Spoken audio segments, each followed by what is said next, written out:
Salam sehat dan selamat bertemu kembali bagi anak-anak kami dalam pembelajaran produk kreatif dan kewirausahaan di kelas 11 UTKP. Anak-anak sekalian, sekarang ini kita akan masuk kepada materi pembelajaran yang baru, yaitu mengenai manajemen sumber daya usaha.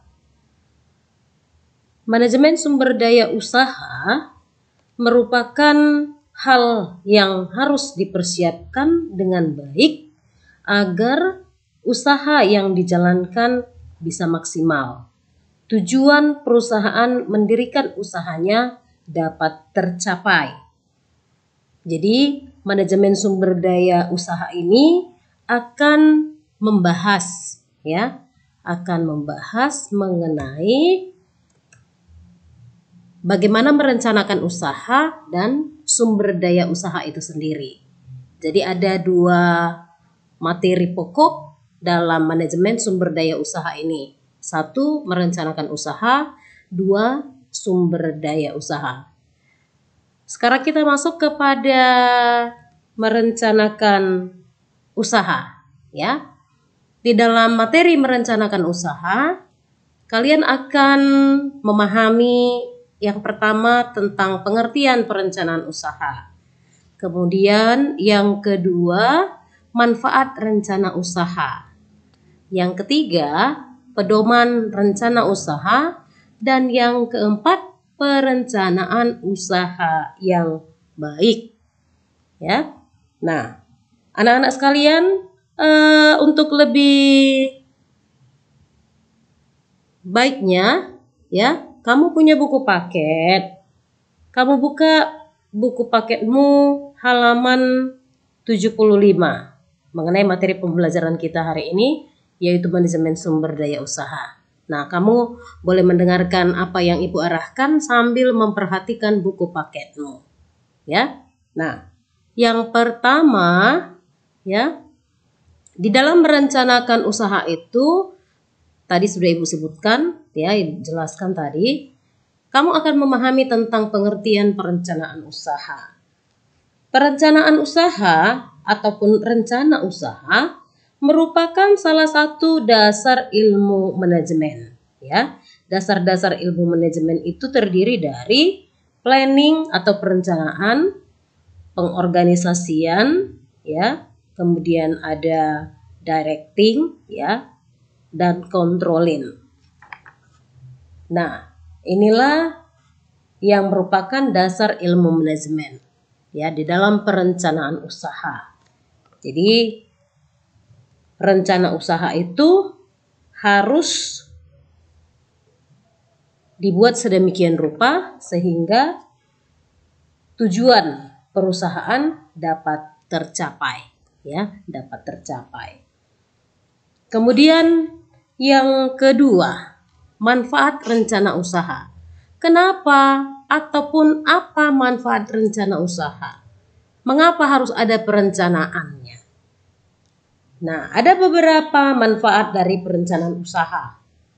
Yaitu satu, untuk membimbing jalannya usaha, ya. Kamu bisa buka di bukumu, lihat di bukumu halaman 76. Yang pertama, manfaat perencanaan usaha adalah membimbing jalannya usaha. Yang kedua, mengembangkan kemampuan manajerial di bidang usaha. Yang ketiga, sebagai petunjuk atau pedoman pemimpin perusahaan dalam menjalankan usaha.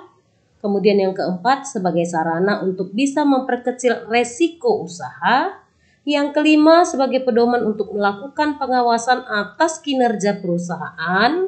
Dan yang berikutnya terakhir, bisa membantu pengajuan kredit usaha. Ya.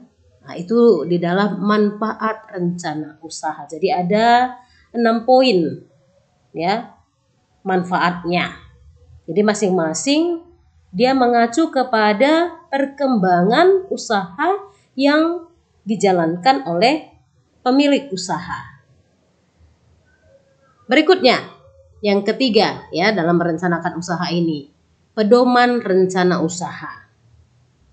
Di dalam pedoman rencana usaha ada beberapa hal yang harus diperhatikan, ya. Ada beberapa hal yang harus diperhatikan sebagai pedoman dalam perencanaan usaha. Ya, ada yang pertama analisis kelayakan usaha, ya, yang terdiri dari ada analisis aspek pasar, kemudian ada analisis aspek pemasaran, kemudian yang berikutnya lagi analisis aspek produksi dan analisis aspek keuangan, ya. Nah itu, jadi ada pedomannya, ya, mengenai kelayakan usaha. Kemudian lagi selain kelayakan usaha, maka yang perlu diperhatikan adalah petunjuk praktis perencanaan usaha, ya, petunjuk praktis perencanaan usaha. Tentunya di dalam merencanakan usaha ada petunjuk yang dapat dijadikan pedoman oleh pimpinan perusahaan sehingga apa yang dia ingin capai, apa tujuannya bisa dicapai, ya, targetnya bisa tercapai. Nah, itulah di dalam pedoman rencana usaha. Kemudian yang keempat di dalam merencanakan usaha ini adalah perencanaan usaha yang baik, ya. Di dalam perencanaan usaha yang baik, hal yang harus diperhatikan adalah prinsip-prinsip perencanaan usaha, ya. Jadi ada prinsip-prinsip perencanaan usaha yang harus diterapkan oleh pemilik usaha ataupun pimpinan perusahaan. Yang pertama ada prinsip pencapaian tujuan, ya. Prinsip pencapaian tujuan.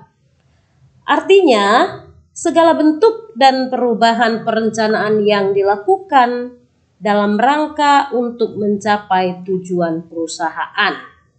Nah, jadi ada prinsipnya, punya prinsip dia dalam melakukan perencanaan usaha itu. Kemudian ada prinsip perencanaan efisien. Artinya perencanaan disusun agar dapat mencapai tujuannya dengan biaya yang sekecil-kecilnya. Yang ketiga, prinsip patokan perencanaan. Artinya perencanaan harus dibuat dengan standar tertentu, dengan asumsi tertentu. Dengan demikian, perencanaan dapat dijadikan ramalan masa depan usaha. Ya, bisa dijadikan ramalan masa depan usaha. Kemudian prinsip waktu. Artinya sebuah perencanaan harus mengukur waktu dengan tepat sehingga rencana bisa terselesaikan dengan baik sesuai dengan waktu yang direncanakan. Yang berikutnya adalah prinsip alternatif, ya. Prinsip alternatif. Artinya setiap program yang disusun perlu diberikan alternatif penyelesaian jika di saat mengeksekusi rencana terdapat kendala tertentu, ya. Suatu perencanaan mungkin tidak akan berjalan dengan mulus. Ada hambatan, ada halangan, ya, ada kendala yang ditemukan di tengah-tengah melakukan perencanaan usaha itu. Jadi harus ada prinsip alternatif yang sudah disiapkan oleh perusahaan. Nah, inilah materi pembelajaran untuk pertemuan hari ini. Terima kasih untuk perhatian anak-anak. Ibu harapkan kalian membaca kembali buku paketmu untuk lebih memahami materi ini. Sampai berjumpa kembali di pertemuan berikutnya. Salam sehat dan tetap semangat.